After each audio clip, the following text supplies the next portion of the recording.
Agora o próximo passo é conhecermos a memória cache. Algumas pessoas chamam ela de memória cache também. Vamos chamar aqui de cache. Então a memória cache, temos que entender algumas situações dela. Por exemplo, atualmente a memória cache ela está acoplada, está embutida dentro do processador que é a CPU, a UCP, o cérebro do computador. Então aqui dentro nós temos a memória cache. Cuidado, ela não fica no HD, que nem a gente falava da memória virtual, e ela não fica na memória RAM. Mas qual a finalidade, qual a função da memória cache? A função da memória cache, anote, a função da memória cache é aumentar a velocidade de processamento. Tá, mas a pergunta é, como? Bem, ela é uma memória que é mais rápida que a memória RAM. Porque no passado a memória RAM ela não evoluiu tanto quanto o processador. Então o processador pedia coisas para a memória RAM demorava para responder. Aí quando ele tentava de novo, tinha que pedir de novo na memória RAM. Então perguntaram, puxa, por que a gente não deixa essa coisa que você já usou na memória RAM uma vez aqui do ladinho? Que daí a próxima vez, ao invés de ir até lá buscar, se busca aqui, ó, muito mais rápido.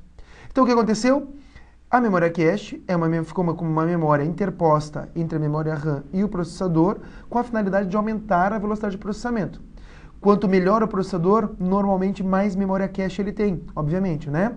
Então eu vou lá na memória RAM, busco alguma situação. Uso. Se eu vou usar novamente essa situação, eu deixo uma cópia aqui na memória cache. Para ao invés de ir lá de novo, não, eu busco aqui, ó. Isso aumenta a minha velocidade, tá? Então essa é a principal função da memória cache. Claro, ela tem algumas características, não é?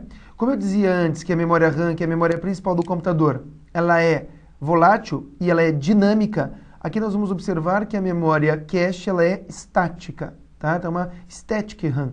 É RAM como a memória RAM, que é a memória principal que nós vimos antes, tá? Porque ela tem um acesso aleatório. Então a gente vai combinar o seguinte, sempre que aparecer o termo RAM sozinho, é aquela memória principal do computador que é a memória RAM, que a gente já tinha conversado até agora. Quando aparecer um atributo, por exemplo, SDRAM é síncrona com o processador, dinâmica e de acesso aleatório, que a gente já tinha visto. Essa aqui é estática, ó.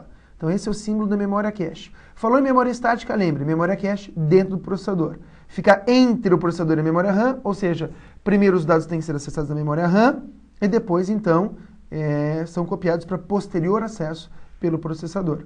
Antigamente ela era acoplada na placa-mãe, tá?